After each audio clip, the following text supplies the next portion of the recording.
Let the ice be your tombstone. This is X-Men Anime Series Retro Recap, Cold Vengeance. I'm Jared, along with Darren, Kirk, and Rick, and we're going to be going over Cold Vengeance from X-Men the Animated Series. Rick, why don't you start us off, man? Oh, what a riveting episode of just Sabretooth trying to torment Wolverine.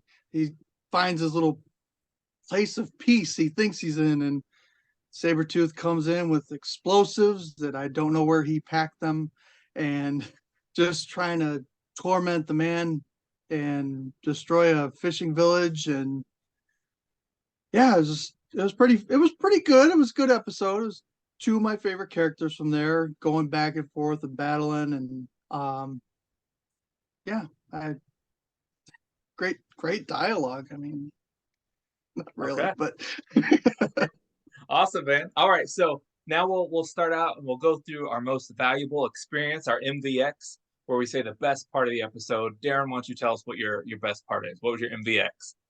I like the fact that Wolverine was just kind of like, Sabretooth, I'm done. Even after he keeps trying to preach on that kind of a little bit, like, I'm done, I'm done with you, but he still ends up having to do what Wolverine does.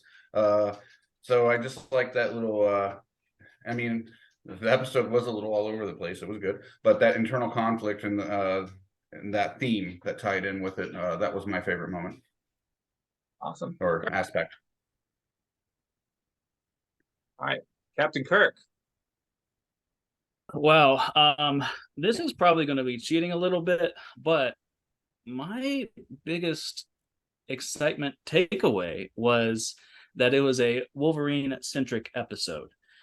Because whenever you have Wolverine and he's the center of attention, you're already like upper tier of upper tiers, regardless of how terrible the episode might be. But thankfully, this was a decent episode, and I just really liked Wolverine's quest for peace and how Sabretooth was a total jerk and was like, no, you can't have peace. We're going to fight. So that was my biggest takeaway. Just, I love Wolverine. It was great. Okay. All right. And how about you, Rick?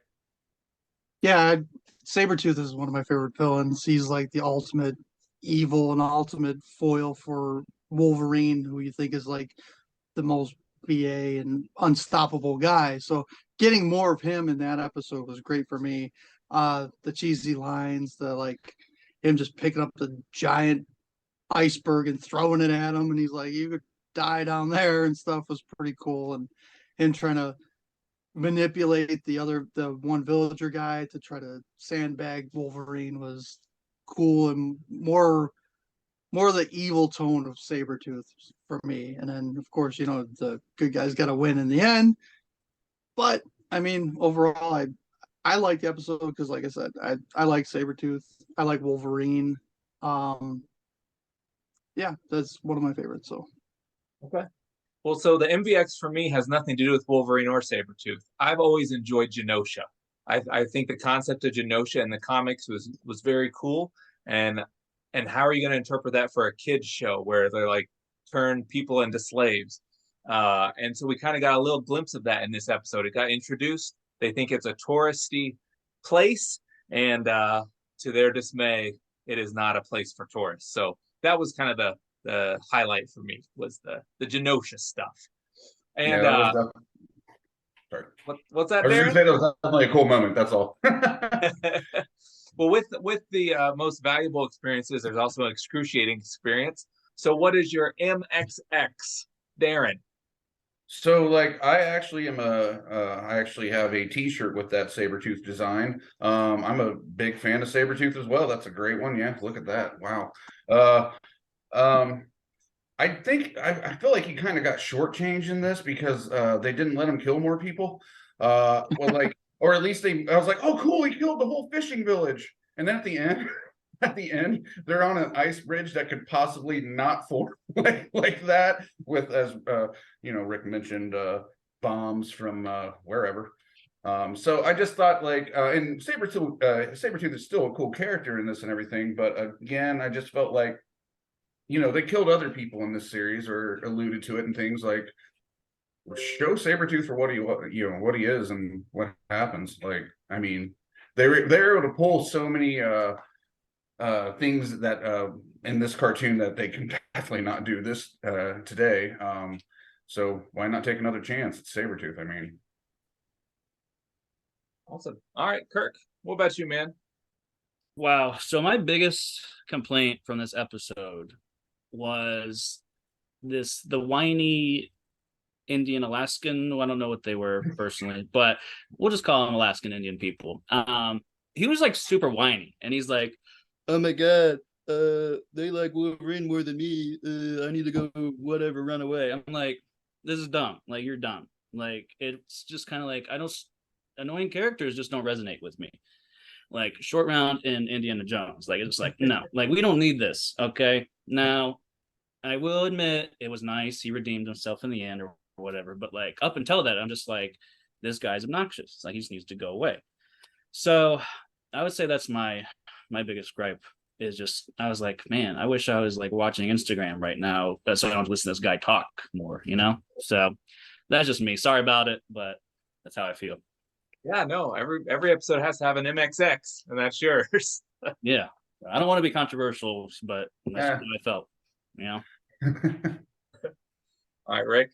Yeah, sticking with Kirk's comment, did you notice that like he was a different skin shade than all the rest of his tribe too? No, I don't see Yet- color, Rick. So I'm interested that you actually did notice that. But all right, No, go ahead. but he was darker in the face. Like they obviously made him like different. He had to have the baseball hat on and stuff like that to make him different and stand out as like this weird like oddball and like not a traditional with the tribe and everything. That and like I said, Sabretooth just pulling out bombs. I mean, he had two sets of them. And then it took Wolverine and that other guy so long to break those ropes. It's like, Wolverine, you got these claws. Why didn't you just slice right through these and get these people off way, way longer? I mean, way shorter time than that. So that's fine. Yep. So for me, I just it was a lot of Wolverine like fishing and then sitting by the fire and then talking to these one-off characters that didn't have any history. There was a lot of slow, dull, boring parts of this episode. I wanted to see Sabretooth fighting Wolverine for 22 minutes, but instead I got it for like 3 minutes, and the rest was like, oh, Wolverine, poor me, I can't find peace, blah, blah, blah. Like, I'm gonna go into the cold. So I just thought that this episode really kind of lagged. I mean, I feel like this is the lowest episode of the whole first season. When you look at how the episodes just are like bang, bang, bang, this one is kind of a wah, wah to me. So, and now we got to rate it. Kind of going into that, you probably know what my rating's going to be, but we're gonna rate each episode from 1 to 10 X's. 10 X's means you can watch it on loop, and 1 means it's like watching the Eternals again. Nobody wants that. So, Darren, how many X's would you give this episode? Actually, so like I am a big Sabretooth fan, but I just thought like because to your point, Jared, like this one just I felt like it wasn't firing on all cylinders compared to some the first few. Man, this is a low. This is my lowest I've given yet. I'm gonna give it a 5. And many to the it's not again against the characters or even the dialogue. It's just some of the choices they made on handling certain parts of the story with the bombs, and then the little sidekick character and whatnot. So that's what I'm giving it. All right, so we got 5 so far. I'm a little bit nicer than Darren, apparently. So I gave it I like decimals, so I gave it a 6.8 xi. No decimals. You can give it 6 or 7. We're not doing decimals. Yeah. Pick your choice. It messes up the graphics. All right. Well, since that is the case, I'd like to round down because I don't think it was quite a 7. So I'm going to round down to 6 then, I guess. But unofficially, it's a 6.8 X's. And yeah, it was all right. Nothing spectacular, but you know what? It was okay. All right. I'm gonna go with a 7. I liked it.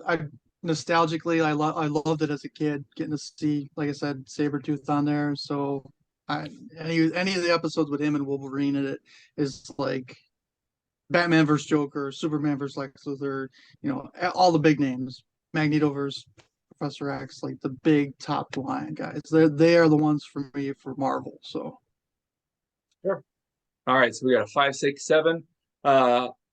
Yeah, it's just kind of the low part of season 1 for me. I wanted more Sabretooth versus Wolverine. I did want to point out too, when Gambit, Jubilee, and Storm go to Genosha, Gambit cannot be bothered to change out of his costume, while Storm and Jubilee are in loungewear. Gambit's like, nope, got to keep my metal breastplate on, my bright pink shirt, my trench coat. Can't change for this vacation. So I think if he would have changed, maybe they wouldn't have noticed. But I don't know if it was the woman with the bright white hair, what it could have been, but they just figured out they were mutants. No, you're onto something. Gambit caused it all. Sorry. Yeah. Way to go, bro. All right, so I'm going to give it 5 X's as well with Daring. So that comes to 23 X's for Cold Vengeance.